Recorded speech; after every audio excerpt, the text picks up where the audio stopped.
from the cold waters of the Bay to the much warmer climates of Hawaii. The Warriors, they're in Oahu for training camp, so we thought we'd bring maybe some of that aloha spirit to NBA Today, because here's Steph Curry receiving traditional leis from the BYU Hawaii team, and on the first day of training camp, getting some shots up with the leis on as well. And we are all envious of Kendra Andrews' assignment this week. Sis, next time, look at that backdrop. Just sneak me on in your bag. I can fit. I'll go with you. But the reality, Kendra, of life without Klay Thompson, it is setting in Hawaii at the Warriors training camp. So what is the biggest challenge that Steve Kerr is facing right now?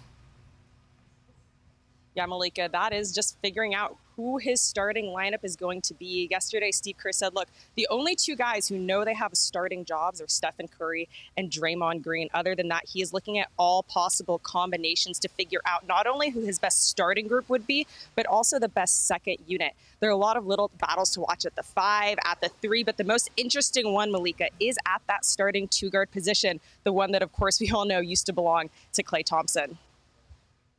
I want Wiggs shooting, 6, 7 threes a game. I want Brandon. I want Moses. I want DeAnthony. I want to be a high-volume three-point shooting team. I think that's important for us. And the big shift is Klay's not here, right? So we were 4th in the league in three-point attempts last year, but Klay probably shot 8 or 10 of them himself every game. So we're going to have to fill that void, and that's going to come from multiple people. Defensive-minded guy like Melton. You got a guy that's kind of a connector, can put the ball on the floor, create with BP. Obviously, me and BP started a couple times last year. You got Buddy who can shoot, space the floor, a veteran who knows how to play. You got a lot of options. I don't know. And how with the backcourt in combination with our front court with size and versatility, there's a lot of things that we got to figure out this camp.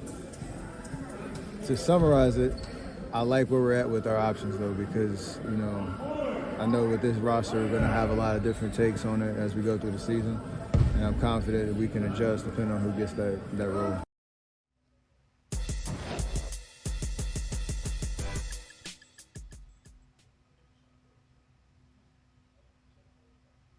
It looks like we may have a little bit of an issue here, Kendra, frozen there in Hawaii, which, there's worse places. I don't know if you can actually be frozen in Hawaii. There's worse places to be. We'll check back in with Kendra in a second. But you guys couldn't see it, but as we were listening to Steve Kerr and Steph Curry there, Bobby was going through a roller coaster of his own. I was. What were you thinking? I actually went back to 2013. Okay. After we had made the Boston trade, we're in Duke having training camp, and our second unit destroyed our first unit. And what happened was we had too many players. Our depth was too much.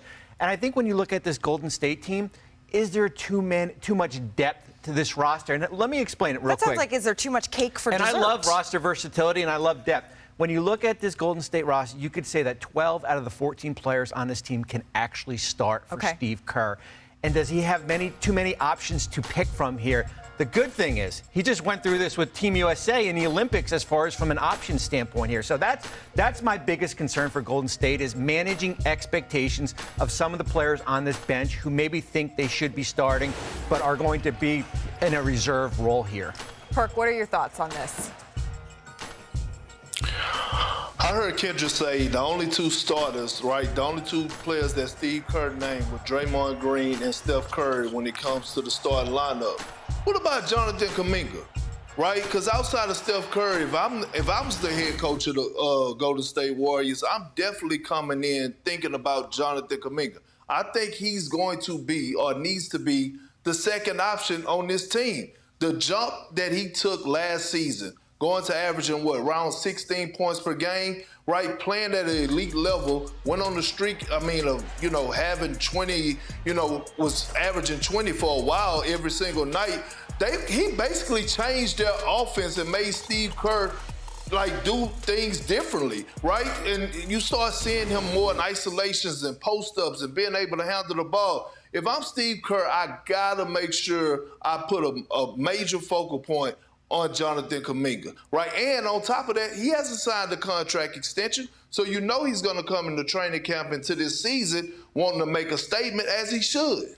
I think I'm sorry, Sinead. I think Jonathan Kuminga is the X factor. I think he's the X factor out of this group here.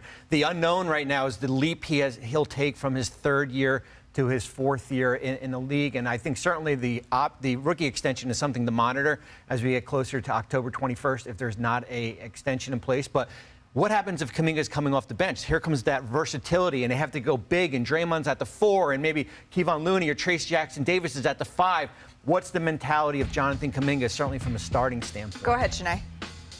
Yeah, to me, I'm going to steal from my favorite Kendrick Perkins lines. They need to find people that are stars in their roles. And to me, I wouldn't settle for coming off the bench if I'm Jonathan Kuminga. The numbers that Perk is talking about, he went from 9 points per game to 16 points per game. And we all read between the tea leaves, where he had to advocate for himself to really get those opportunities for him to have those 20-point per game outputs. Also, it's that man right there, Andrew Wiggins. We've seen what he was able to do back in 2022. He was an all-star that year that they won the championship. So they need those two guys to really feel like they are playing at starter levels. And lastly, the last guy I'm sort of eyeing is Buddy Hield. We all know the role that Klay Thompson played in this Warriors dynasty. This is a guy who, ever since he was drafted, made the second most threes behind Steph Curry. Right. So he could really fill in quite nicely to the system that has already been established. Whether it's Wiggins, Kuminga, Hield, those three should emerge as those stars no matter what their role is. Yeah, I do think it's interesting, though. I would have thought that they would have been more clear about their starting lineup being Curry, Podziemski, Wiggins, Kuminga, and Draymond Green. Well, especially last year, 27 different starting lineups. And that was their most consistent one for 13 games. We're a 46-win team, so there's got to be some clarity going into this season. Well, and that lineup was 8-6 together, so we'll see. I don't think we can overstate how cool this is to see the league's first ever father-son duo on the court here. Our Dave McMenamin reported that LeBron James, he was approaching this season with a little bit of a different attitude. After practice, LeBron spoke about the expectations surrounding the Lakers this season. Don't have any expectations. I think that's unfair to put any expectations on us right now. The only thing that we can count on each other is how we come to practice and come to work every day and trust the process and get better every day, and that's what it's about. Our front office insider, Bobby Marks, joining us as well here. Bobby, what do you make of what we just heard from LeBron? Yeah, a little bit like the first day of school, right? Everything is kind of new, and he certainly has tempered the expectations here. I think it's one thing if this was a new roster and this roster had turned over. But remember, this is the same team that lost to Denver in the first round here. So I think that's where he's kind of tempering the expectations as far as what to look forward to the season. Well, and also remember, they're going to start the season without Jared Vanderbilt, their best perimeter defender, Christian Wood, their lone stretch 5 here, Perk. We ain't letting Bron off the hook with this one. I thought it was always striving for greatness. And when you talk about greatness from a team aspect, greatness, a LeBron James team, greatness is winning the championship. Don't he still have Anthony Davis? Anthony Davis is on that roster, a guy that we was talking about all summer because how great he looked on both ends of the floor in the Olympics, right? And then all of a sudden, right, Darvin Ham wasn't getting it done. So you got J.J. Redick in the scene who got a pretty damn good coaching staff to help him out. I don't want to hear it. I don't want to hear it. When you wear a Laker uniform, and if you go ask the great Magic Johnson, you can go ask James Worthy, who, actually worked for the network for the Lakers. They'll say, no, the expectations is actually going out there and winning the championship. I can't let Bron off the hook. He knows the expectations. We're not going to play down on it. We go, yeah. But Perk, when we look, my brother, when we look at their roster, do we really believe that they have a championship roster? Because a couple months ago, the Boston Celtics won, and we were celebrating them because they had multiple, I'm talking about 3, 4, 5 All-Stars. I think it was inspiring to see LeBron and AD on the Olympics and them reminding us these are some of the greatest talents the NBA has. But the standard of the NBA is so much higher than just having those two guys. You need to have stars in their roles, and they have to sort of figure out, will Reeves take the next step? What are we going to get from Rui Hachimura? Are we really going to do what we've said we're trying to do and develop young stars alongside these giants?